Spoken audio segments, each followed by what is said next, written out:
आपने शायद सुना होगा, जीवन में सफलता पाने के लिए आपको कठिन मेहनत करनी चाहिए, संघर्ष करना चाहिए और बिना रुके कोशिश करते रहना चाहिए।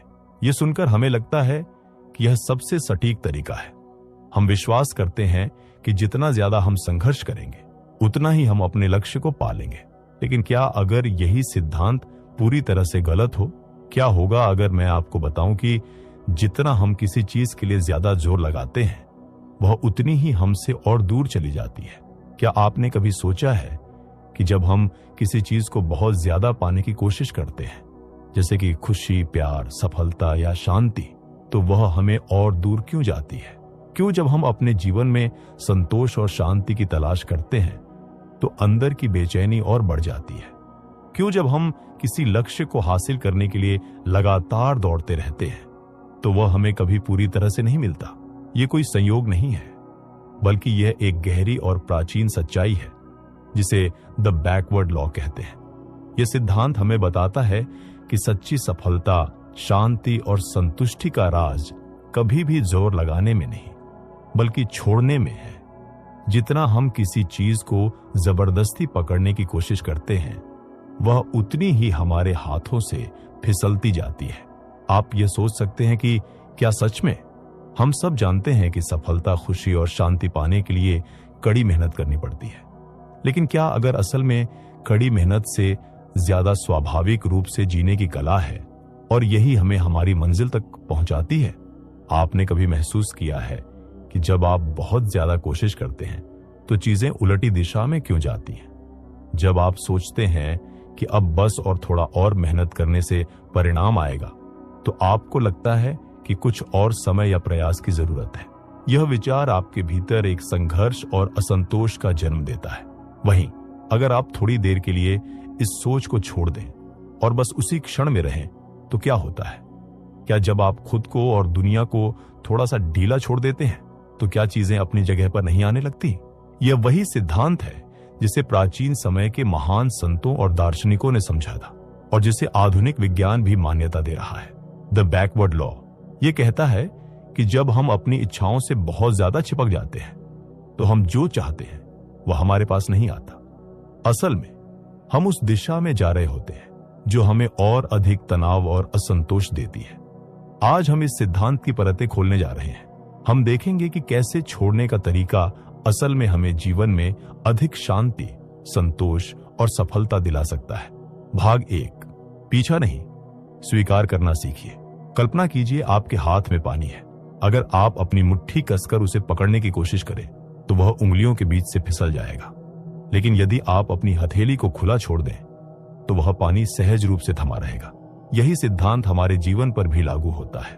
जब हम खुशी, प्यार, सफलता या शांति को पकड़ने की कोशिश करते हैं, जब हम उन्हें जबरदस्ती खींचने का प्रयास करते हैं तो वो चीजें और अधिक दूर होती चली जाती हैं।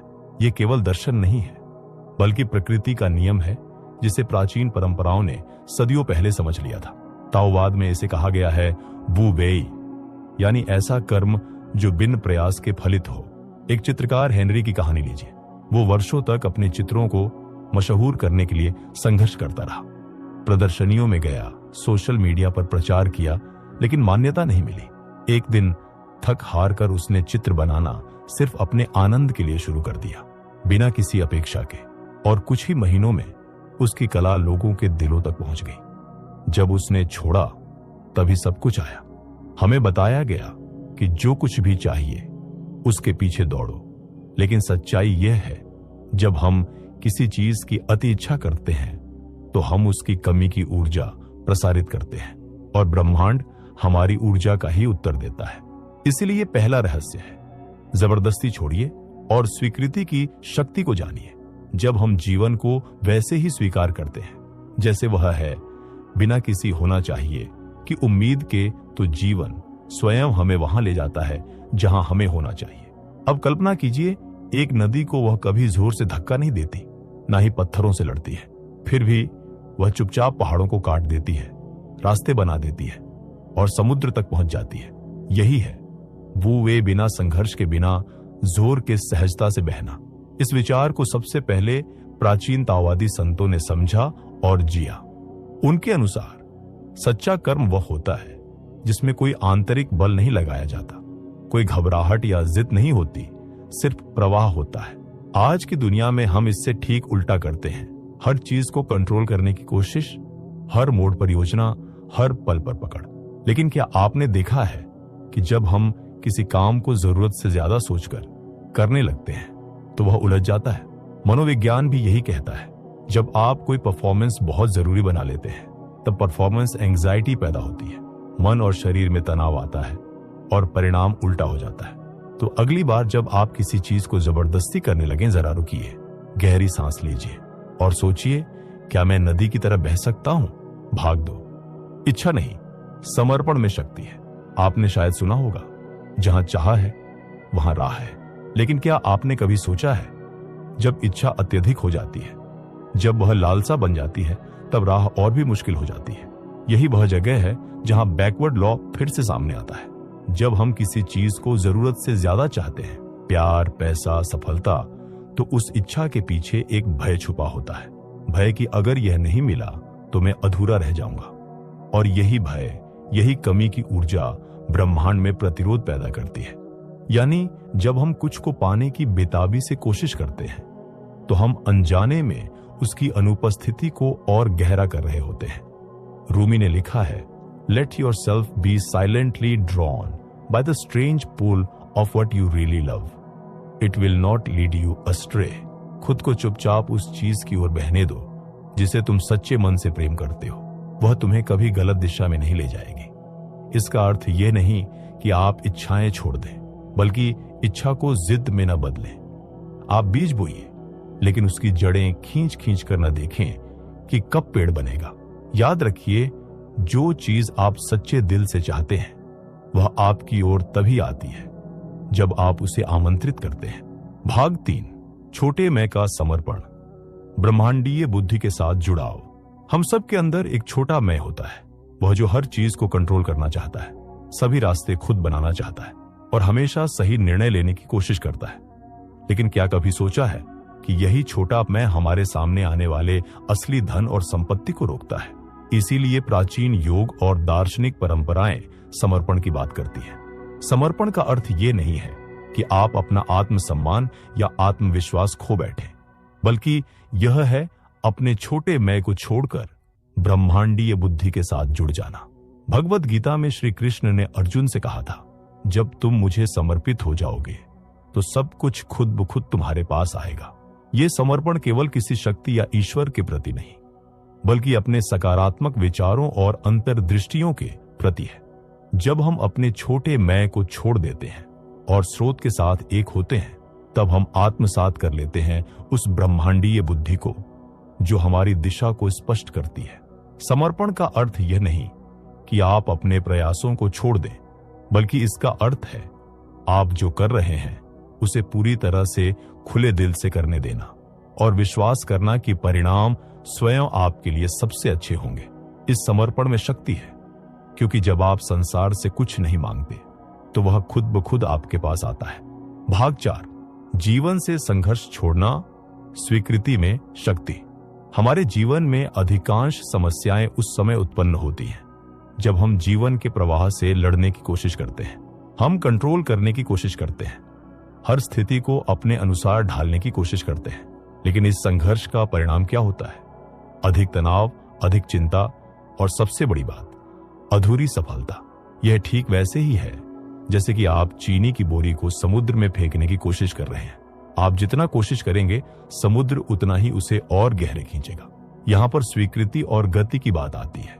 कभी आपने चीनी की बोरी को समुद्र में डालने वाले विचार को अपनाया? नहीं ना। तो क्यों ना हम अपने जीवन में भी इसे अपनाएं।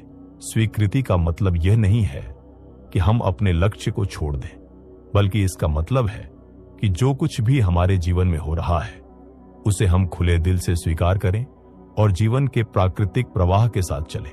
मुक्ति और शांति केवल उसी में है जो जीवन के हर पहलू को स्वीकार करता है। जब हम जीवन से न जूझकर स्वीकृति का मार्ग अपनाते हैं, तब हम खुद को उस प्राकृतिक प्रवाह में जोड़ लेते हैं जो हमें सहजता से रास्ते दिखाता है। जैसा कि दार्शनिक शोपेनहायर कहते हैं, जो चीज हमारे हाथ में नहीं है उसे नियंत्रित करने का प्रयास ही हमें दुखी करता है।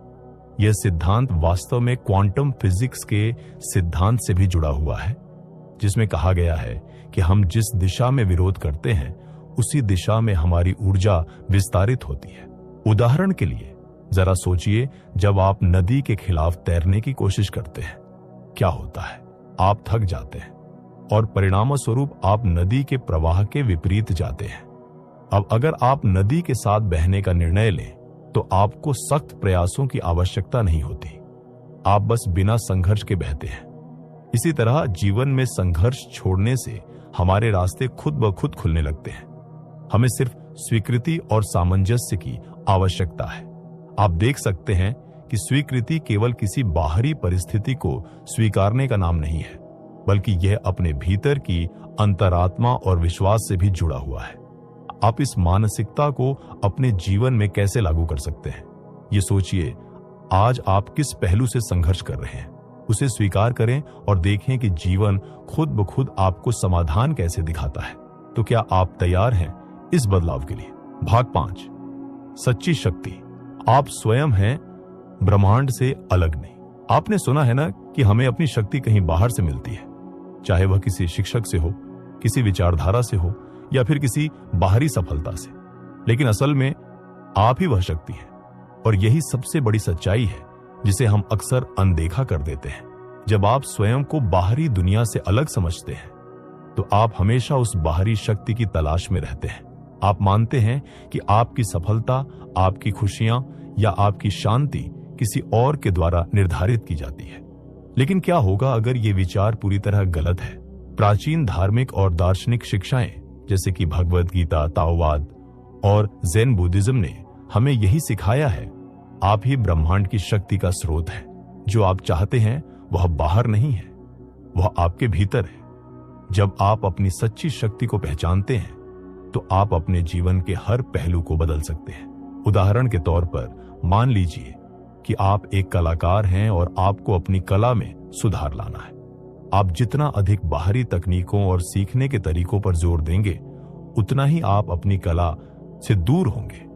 लेकिन जब आप खुद को स्वयं देखेंगे, अपनी भीतर की शक्ति और सृजनात्मकता पर विश्वास करेंगे, तो आपकी कला स्वाभाविक रूप से सुंदर और प्रभावशाली बन जाएगी। यह उदाहरण सिर्फ कला तक ही सीमित नहीं है, बल्कि यह हर क्षेत्र में लागू होता है, चाहे वह व्यवसाय हो, रिश्ते हों या स्वास्थ्य। जब आप अपने भीतर के स्रोत से जुड़ते हैं तो जीवन स्वयं ही आपके लिए रास्ते खोलता है। सच्ची शक्ति वही है जो भीतर से आती है, न कि बाहरी परिस्थितियों से। क्योंकि जब आप खुद से सच्चे होते हैं तो ब्रह्मांड की ताकत भी आपको समर्थन देती है। आपने कभी महसूस किया है कि जब आप बिना किसी प्रयास के कुछ करते हैं तो वह सफल होता है? आप स्वयं ब्रह्मांड हैं। यह विचार शांति और संतुलन लाता है।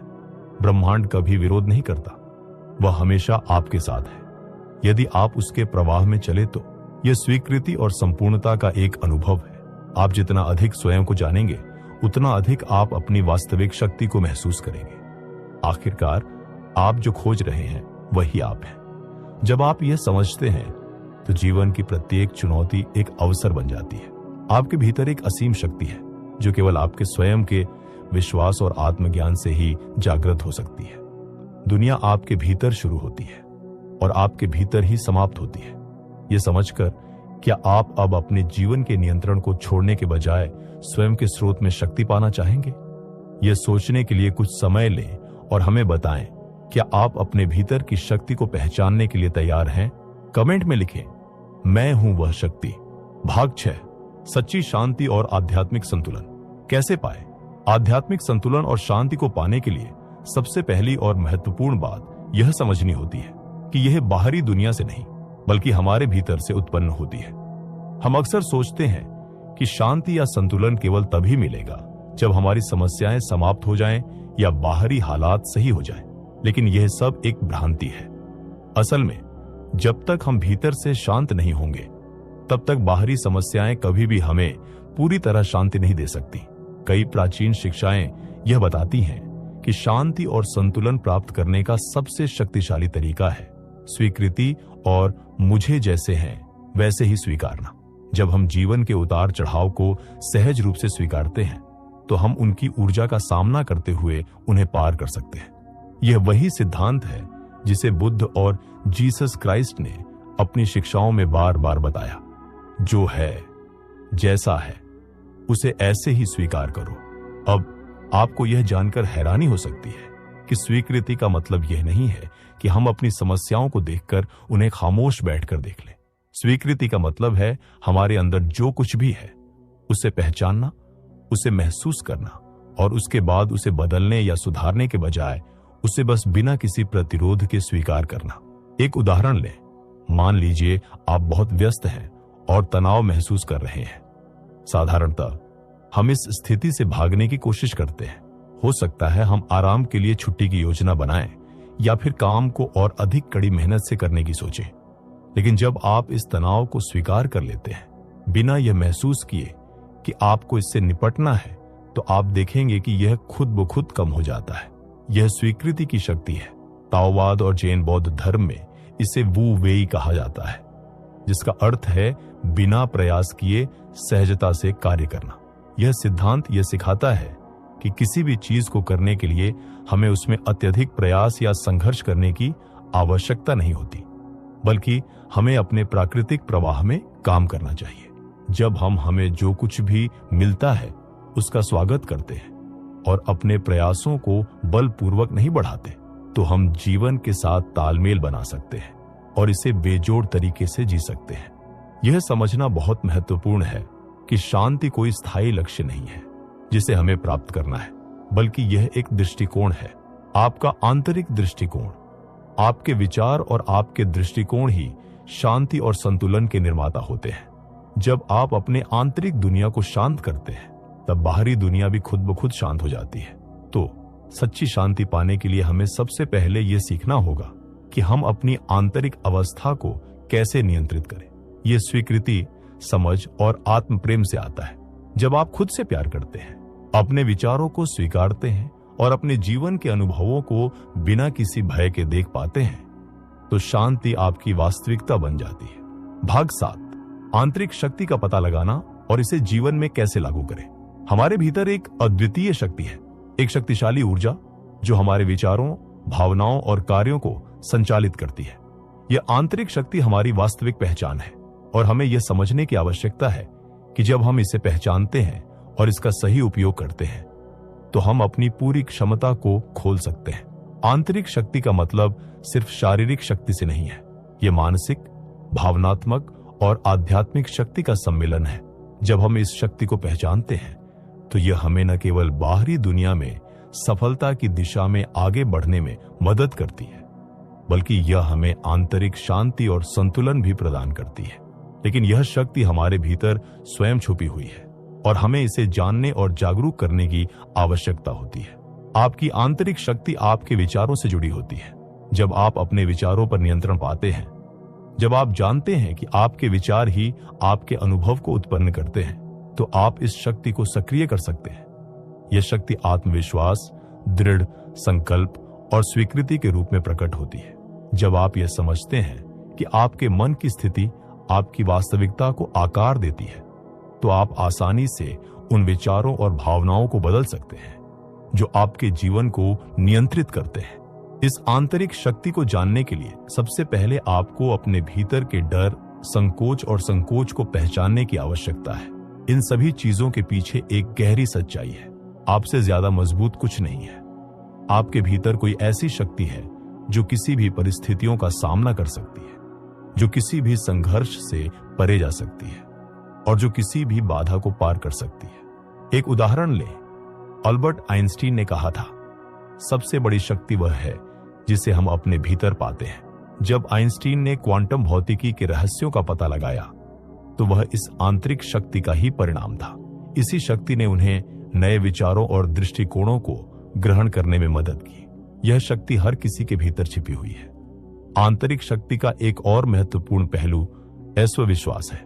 जब आप अपने आप पर विश्वास करते हैं, तो आप बाहरी दुनिया से प्रभावित नहीं होते। आपको यह समझना होगा कि आपके पास अपनी पूरी जिंदगी का नियंत्रण है, और जब आप इसका सही उपयोग करते हैं, तो आपकी स्थिति और दिशा दोनों बदल सकते हैं। यह विश्वास आपके जीवन को नए दृष्टिकोण और सकारात्मक परिणामों से भर देता है। अब सवाल यह है, आप अपनी आंतरिक शक्ति को कैसे पहचान सकते हैं? आंतरिक शक्ति को पहचानने के लिए सबसे पहली बात यह है कि आपको अपने भीतर शांति और संतुलन खोजने की आवश्यकता है। आप यह शांति केवल उस समय पा सकते हैं जब आप अच्छे विचारों को पोषित करते हैं, अपनी भावनाओं को नियंत्रित करते हैं और अपने आत्मविश्वास को जागृत करते हैं। जब आप यह सब करते हैं तो आप देखते हैं कि आपके भीतर की आंतरिक शक्ति धीरे धीरे उजागर होती है। यह शक्ति न केवल आपके जीवन की दिशा तय करती है, बल्कि यह आपको हर कदम पर विश्वास और साहस देती है। आप अपनी आंतरिक शक्ति को जितना ज्यादा पहचानेंगे, उतना ही आपकी जिंदगी में सफलताएं बढ़ेंगी। क्या आप तैयार हैं अपनी आंतरिक शक्ति को पहचानने और इसे जीवन में लागू करने के लिए? उदाहरण के लिए, स्वामी विवेकानंद ने अपने जीवन का उद्देश्य बहुत स्पष्ट रूप से पहचाना था, भारत को आत्मबोध और आत्मगौरव से जागृत करना। वे केवल साधना में लीन योगी नहीं थे, बल्कि एक ऐसे विचारक थे जिन्होंने भारत की युवा शक्ति को जगाने का संकल्प लिया। जब उन्होंने अपने भीतर इस उद्देश्य की स्पष्टता पाई, तो उन्होंने अपने समस्त ज्ञान, ऊर्जा और तपस्या को उसी दिशा में समर्पित कर दिया। 1993 में शिकागो धर्म महासभा में जब उन्होंने अमेरिका के भाइयों और बहनों कहकर भाषण की शुरुआत की, तब वह केवल शब्द नहीं थे, वह भारत की आंतरिक शक्ति का जागरण था। यह तभी संभव हुआ जब उन्होंने अपने उद्देश्य को गहराई से समझा और पूरी निष्ठा से उस पर चलने का निश्चय किया। सकारात्मक मानसिकता को अपनाना। आंतरिक शक्ति को सही दिशा में लगाने के लिए आपको सकारात्मक मानसिकता को अपनाना होगा। इसका मतलब है कि हर चुनौती में सकारात्मक पहलू देखना और यह समझना कि हर विफलता एक सीख होती है। जब आप अपनी मानसिकता को सकारात्मक बनाए रखते हैं, तो आपकी आंतरिक शक्ति हर मुश्किल परिस्थिति में आपको सही समाधान और सही रास्ता दिखाती है। सुसंगत कार्यवाही। आंतरिक शक्ति को सिर्फ सोचने या मन में रखने से सफलता नहीं मिलती। इसे कड़ी मेहनत और सुसंगत क्रियाओं के माध्यम से क्रियान्वित करना जरूरी है। जब आप अपने उद्देश्य के प्रति प्रतिबद्ध रहते हैं और उसे पाने के लिए निरंतर कदम उठाते हैं, तो आंतरिक शक्ति आपकी मदद करती है। आंतरिक शक्ति को सही दिशा में प्रयोग करने का मतलब यह नहीं है कि परिणाम तुरंत मिलेंगे। आपको यह समझने की जरूरत है कि सफलता समय लेती है और इसे प्राप्त करने के लिए आपको विश्वास रखना होता है। आध्यात्मिक संतुलन। आंतरिक शक्ति का सही उपयोग सिर्फ भौतिक सफलता तक सीमित नहीं होना चाहिए, इसे आध्यात्मिक संतुलन की दिशा में भी प्रयोग करना चाहिए। जब हम आध्यात्मिक संतुलन को समझते हैं, तो हम जीवन के प्रत्येक पहलू को पूरी तरह से समझ सकते हैं और आंतरिक शांति का अनुभव कर सकते हैं। भगवद गीता में भगवान श्री कृष्ण ने अर्जुन को यही बताया था कि जो ध्यान और संतुलन से कार्य करता है, वही जीवन में सही दिशा में आगे बढ़ता है। यही वो शक्ति है जो जीवन में आंतरिक और बाहरी दोनों तरह की सफलता लाती है। जब आप अपनी आंतरिक शक्ति को सही दिशा में लगाते हैं, तो न सिर्फ सफलता आपके कदम चूमती है, बल्कि एक गहरी आंतरिक शांति और संतोष भी जीवन का हिस्सा बन जाते हैं। सच्ची सफलता वही है जो बाहर नहीं, भीतर संतुलन लाती है, और उस संतुलन का स्रोत है आपकी अपनी ऊर्जा, जिसे अगर सही दिशा मिल जाए तो आप किसी भी कठिनाई को पार कर सकते हैं। आपके भीतर जो शक्ति है वह सीमित नहीं, असीमित है। उसे पहचानिए, सम्मान दीजिए और सही दिशा में लगाइए। और अगर यह विचार आपके दिल को छू गया हो, तो इस वीडियो को सिर्फ अपने लिए मत रखिए, इसे अपने परिवार के उन सदस्यों को जरूर भेजिए जिन्हें इसकी सबसे ज्यादा जरूरत है, क्योंकि यह सिर्फ एक YouTube चैनल नहीं है, यह एक साधना है। हर वीडियो एक दीपक की तरह है जो आपके भीतर की राहों को रोशन करता है, और जब आप इसे अपने परिवार या दोस्तों के साथ